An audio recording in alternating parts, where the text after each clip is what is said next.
क्या लगता है आपको कितना पेट्रोल डीजल बचा है धरती के सीने में? 100 साल, 200 साल, 300 साल, कितने साल? अगर आपका जवाब इस प्रकार का है 100-200 साल, तो आप गलत हैं। गूगल पर सर्च कीजिए when will fossil fuels run out. जवाब आएगा 50 साल। जी हां दोस्तों, ऑयल 50 साल तक का है हमारे पास धरती के अंदर। नेचुरल गैस की बात करें 53 साल चल पाएगा। कोयले की बात करें तो 114 साल के तकरीबन चलेगा, उसके बाद कोयला भी खत्म हो जाएगा। तो हमारे पास फॉसिल फ्यूल्स यानी कि पेट्रोल, डीजल, फलाना ढिमका, जिससे पोल्यूशन होता है, जिससे हमारी गाड़ियां चलती हैं, जिससे आप टशन मारते हैं अपनी महंगी महंगी गाड़ियों में, वो हमारे पास नहीं बचा है। वैसे आपको बता दें, हमारा देश एनर्जी इंपोर्ट्स के ऊपर बहुत ज्यादा डिपेंडेंट है। हमें तेल खरीदना पड़ता है, हम ज्यादा तेल नहीं निकाल पाते। हमारे पास उस प्रकार के ऑयल वेल्स, तेल के कुएं नहीं है, ना ही ज्यादा नेचुरल गैस का रिसोर्स है हमारे पास, तो हम दूसरे देशों से खरीद। This is men's favorite mini shaver in 2023. The steel sheet imported from Germany is used for fast shaving in 5 seconds. 15 blade. खरीदते हैं। जानते हैं कितना हमें पे करना पड़ता है हर साल? 12 लाख करोड़ रुपए। हमारी इकोनॉमी का एक बहुत बड़ा हिस्सा तेल खरीदने में चला जाता है। इस तेल से हमारी आपकी गाड़ियां चलती हैं, हमारे आपके घरों में चलने वाली जो रसोई है, उसके अंदर जो राशन का सामान है, जो घर में बड़े बूढ़ों की दवाइयां हैं, बच्चों का सब मेडिकेशन है, ये सारा कुछ ट्रांसपोर्ट करने के लिए ट्रक्स लगते हैं और उसमें काफी सारा डीजल पेट्रोल डलता है। कई सारे ऐसे इंडस्ट्रियल एरियाज हैं जहां पर बिजली प्रोडक्शन करने के लिए जो पावर प्लांट लगाए जाते हैं वो भी ऑयल बेस्ड या फिर कोल बेस्ड होते हैं। ये सब के सब प्रदूषण फैलाते हैं दोस्तों। डायरेक्टली इनडायरेक्टली तेल पर डिपेंडेंट है। पूरे दुनिया की जो पॉलिटिक्स है वो तेल पर डिपेंडेंट है।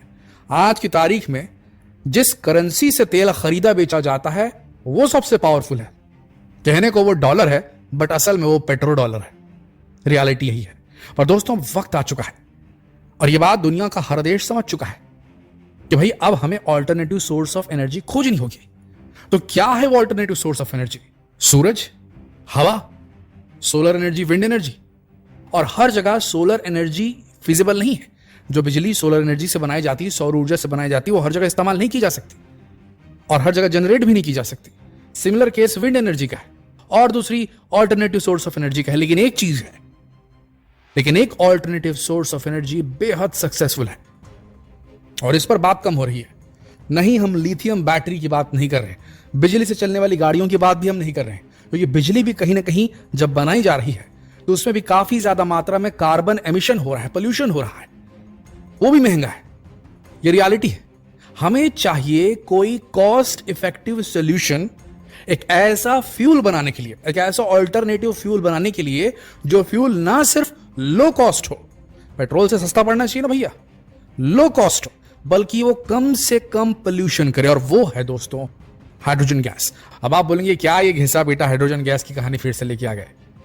आपको बता दें, hydrogen internal combustion engine, hydrogen gas से चलने वाला इंटरनल कंबशन इंजन, ये इंटरनल कंबशन इंजन ही है जो आपकी वरुम वरुम चलने वाली, जो आपकी सबसे महंगी गाड़ी है, जो लाखों वाली बाइक, उसके अंदर लगता है, आपकी कार के अंदर लगता है, ट्रक के अंदर लगता है, बस के अंदर लगता है। इंटरनल कंबशन इंजन ये सक्सेसफुली बना लिया गया है। चलिए, ये बात भी आपको पता थी, मान लेते हैं। लेकिन क्या आप जानते हैं कि हाइड्रोजन का रेट, जो कॉस्ट है, वो कम किया जा सकता है। बिजली से चलने वाली चीजों से भी ज्यादा माइलेज मिलेगा और कम पैसे लगेंगे। पेट्रोल डीजल भूल जाओ। जी हां दोस्तों, ये एक रियलिटी है। आपको अब जो हम बताने वाले हैं वो ग्राउंड ब्रेकिंग है। बस इसमें भारत सरकार को अब इंप्लीमेंटेशन शुरू करना है और भारत सरकार ने अपनी कोशिशें जारी भी कर दी हैं।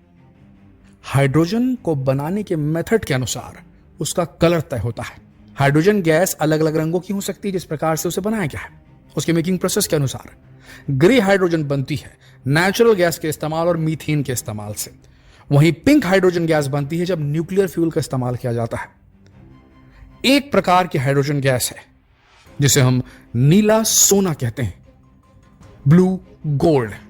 और ये क्यों ब्लू गोल्ड है आपको वीडियो में आगे चलते हुए पता चल जाएगा और आप हैरान रह जाएंगे कि आने वाला जो इंडस्ट्रियल रिवॉल्यूशन है, आने वाला जो एनर्जी रिवॉल्यूशन है, वो ब्लू हाइड्रोजन पर कैसे डिपेंडेंट होने वाला है। इससे जुड़ी हुई कंपनीज के स्टॉक कैसे बढ़ेंगे, सीधे आसमान की ओर जाएंगे और कैसे ब्लू हाइड्रोजन आने वाले वक्त में भारत की इकोनॉमी को पर लगा देने वाला है। जी हां दोस्तों, ब्लू हाइड्रोजन जो है ये बनता है कोयले से। एक मिनट रुक जाइए, पूरा करने तो दीजिए। कोल से बनता है, इसका मतलब ये नहीं कि कोल से आप इसको बना रहे हैं तो इससे काफी ज्यादा निकलेगा वो जो कार्बन एमिशन वगैरह वगैरह। देखिए, कोल से हाइड्रोजन बनाना जो है ये बहुत ज्यादा क्रूड प्रोसेस है, एक हिसाब से कहा जाता है। क्रूड इन द सेंस कि जितने भी अलग अलग प्रकार के हाइड्रोजन आपको बताया कि ग्रीन हाइड्रोजन, फिर उसके बाद में pink hydrogen, grey hydrogen, turquoise hydrogen, अलग अलग प्रकार का हाइड्रोजन जो बनता है उसमें सबसे ज्यादा ग्रीन हाउस गैसेस जो हैं वो ब्लू हाइड्रोजन के प्रोसेस में निकलती हैं। हम मानते हैं इस बात को, यानी कि इसमें भी पोल्यूशन हो रहा है, लेकिन बेहद कम लेवल का पोल्यूशन हो रहा है दोस्तों। अरे भाई, आपकी गाड़ी में हाइड्रोजन डलेगा, उसमें ऑक्सीजन से उसको बर्न किया जाएगा और वही इफेक्ट उसमें प्रोड्यूस होगा जो पेट्रोल और डीजल के आपके इंटरनल कंबशन इंजन यानी आपकी गाड़ी के इंजन के अंदर जलने से होता है। और गाड़ी आपकी एकदम द्रुत गति से दौड़ेगी 100%। बस ये है कि जो ग्रीन सोर्स ऑफ हाइड्रोजन जितने प्रकार के हमने आपको बताया उसमें सबसे ज्यादा जो एमिशन होता है, कार्बन एमिशन, वो ब्लू हाइड्रोजन को बनाने के प्रोसेस में होता है। इसमें मीथेन निकलती है और मीथेन जो है एज अ बाय प्रोडक्ट निकलता है। तो ये क्या आप जानते हैं कि घर में राहु का स्थान कहाँ है, या फिर आप जानते हैं कि पितरों का स्थान भी घर में है, वो कहाँ है? ये हमारी जो पृथ्वी की ओजोन लेयर है उसको नुकसान पहुंचाता है। और ओजोन लेयर क्यों है? ओजोन लेयर के होने से सन से आने वाला जो सूर्य है उससे जो रेडियो एक्टिव रेज निकलती हैं, जो अल्ट्रावायलेट रेज निकलती हैं, वो धरती की सतह तक नहीं पहुंच पाती है क्योंकि हमारे पास ओजोन शीट है। लेकिन जो मीथेन जो हम प्रोड्यूस कर रहे हैं वो डैमेज कर सकती है ओजोन लेयर को, और उसके बाद में जो रेडियो एक्टिव रेज है सूरज की वो सीधे धरती पर पड़ सकती है, नाना प्रकार की बीमारियां कर सकती है। अल्ट्रावायलेट रेज सीधे धरती पर पड़ सकती है, नाना प्रकार की बीमारियां कर सकती है। लेकिन इस मीथेन को भी इस प्रोसेस के दौरान अब्सॉर्ब किया जा सकता है कार्बन कैप्चर टेक्नोलॉजी के चलते। जी हां दोस्तों, ध्यान से सुनिएगा, पेट्रोल डीजल से लाख गुना अच्छी है। नंबर 1, कॉस्ट इफेक्टिव इसका प्रोडक्शन है, वो भी बताएंगे क्यों है। कॉस्ट इफेक्टिव प्रोडक्शन कैसे हो रहा है वो भी बताएंगे, ठीक है। उसके बाद लो कॉस्ट फ्यूल दे रही है, कम प्राइस में ईंधन दे रही है, बेहद कम पोल्यूशन कर रही है, ब्लू हाइड्रोजन, और इसकी कुंजी मिल गई है भारत को। देखिए, आज की तारीख में बहुत सारी कंपनीज ऐसी हैं जो ये दावा करती हैं कि वो सस्ता हाइड्रोजन बना सकती हैं। देखिए, सबसे इंपॉर्टेंट सस्ता है। सस्ता है अगर रहेगा तो लोग इस्तेमाल करेंगे तो अपने आप जितना भी क्या बोलना चाहिए जो कार्बन का जो एमिशन है वो धीरे धीरे कम होता चला जाएगा। तो आपको बताएं दोस्तों, सस्ता प्रोडक्शन करने के लिए गैस टेक्नोलॉजी इंस्टीट्यूट जो GTR इंस्टीट्यूट जो है यूएस का, इसके पास ये टेक्नोलॉजी मौजूद है। सस्ते में कार्बन का गैसिफिकेशन, ध्यान से सुनिएगा, एक प्रोसेस है गैसिफिकेशन, कोल का गैसिफिकेशन, कार्बन का नहीं कोल का गैसिफिकेशन करके प्रोड्यूस की जा सकती है ब्लू हाइड्रोजन। जी हाँ दोस्तों, अलग अलग कंपनीज हैं। दस्तूर एनर्जी, इससे बात चल रही है, इन्होंने प्रेजेंटेशन दिया है कमिटी ऑफ हाइड्रोजन को, जो कि हमारी कोल इंडिया की है। कोल इंडिया वो अथॉरिटी है इंडियन गवर्नमेंट की जो भारत के अंदर जितनी भी कोयले की खाने हैं उनको मैनेज करती है, उनको लीज पे देती है और उनसे प्रोडक्शन जो होता है किसे कौन जाएगा वो सब करती है। तो कोल इंडिया के सामने एक बहुत बड़ी कंपनी ने प्रेजेंटेशन दिया है जो कि यूएस बेस्ड है, दस्तूर एनर्जी, और उनका टाई अप है GTI इंस्टीट्यूट से। अभी GTI इंस्टीट्यूट है क्या? गैस टेक्नोलॉजी इंस्टीट्यूट है ये, GTR इंस्टीट्यूट यूएस का, और इनके पास ये टेक्नोलॉजी है। और भी दूसरी कंपनीज है जिनके पास ये टेक्नोलॉजी है, उससे भारत सरकार की बात चल रही है और कोल इंडिया के सामने वो आकर के अपना प्रपोजल रख रही। क्यों? क्योंकि भारत के पास बहुत बड़ा कोयले का भंडार पड़ा हुआ है और भारत विलिंग है, सिर्फ भारत नहीं पूरी दुनिया विलिंग है दोस्तों, हाइड्रोजन की तरफ सब जाना चाहते हैं। अलग अलग तरीके से, अलग अलग जुगाड़ों से वो अपना अपना जो है हाइड्रोजन डेवलप कर रहे हैं। भारत वही करने वाला है। आपको यकीन नहीं होगा, रिलायंस इंडस्ट्री, अब जिस काम में रिलायंस इंडस्ट्री आ रही, भैया अंबानी भैया आ रहे, वहां तो आप मान के चलिए कि पैसा बरसने वाला है।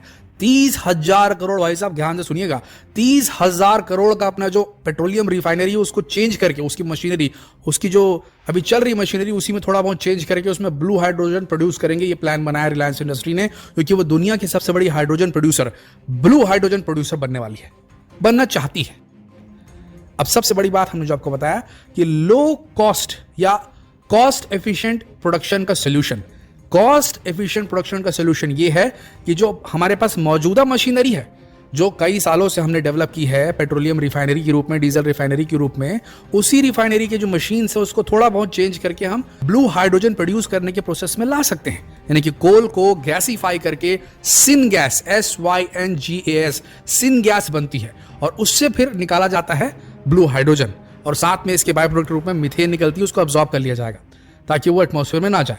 तो बेसिकली इस प्रोसेस से जो है मीथेन हटा करके ब्लू हाइड्रोजन को प्राप्त किया जा सकता है और आने वाले वक्त में बहुत जबरदस्त प्रॉफिट करेगी। आपको बता दें 1 किलो ब्लू हाइड्रोजन बनाने के लिए 440 रुपए का कॉस्ट आता है, लेकिन ये जो कोल का मेथड है इससे अगर करेंगे और ब्लू हाइड्रोजन बनाई जाएगी इस मेथड से, तो आप मान के चलिए कि 110 रुपए पर केजी पड़ेगी अपने को ब्लू हाइड्रोजन। अभी की रेट बता रहे हैं, आपको आगे क्या होगा ये नहीं कह सकते, और ये बहुत जबरदस्त रेट है दोस्तों। अब इसमें कितनी गाड़ी आपकी माइलेज चलेगी हम नहीं कह सकते। बात यह है कि अशोक लेलैंड, नाम सुना है ना आपका, ट्रकों के सामने लिखा रहता होगा, आपने पढ़ा होगा, ट्रकें बनाते हैं ये भारत में, काफी ज्यादा फेमस इनकी ट्रकें अशोक लेलैंड, टाटा की बसेस, ये सब hydrogen powered internal combustion engine से चलने वाली बसेस और ट्रकें डेवलप करने में लगे हुए हैं। डेवलप करने में क्या लगे हुए हैं, बनाने वाले हैं, लॉन्च करने वाले हैं, सीधे सीधे ये होने वाला है जल्द। तो ये जो अगर उसमें इस्तेमाल होना शुरू हो गया ब्लू हाइड्रोजन, तो हमारे भारत का पोल्यूशन लेवल अपने आप नीचे चला जाएगा और पैसे भी बचेंगे। हम जो बाहर से 12 लाख करोड़ रुपए देकर के सब खरीद रहे हैं पेट्रोल डीजल, वो नहीं करना पड़ेगा।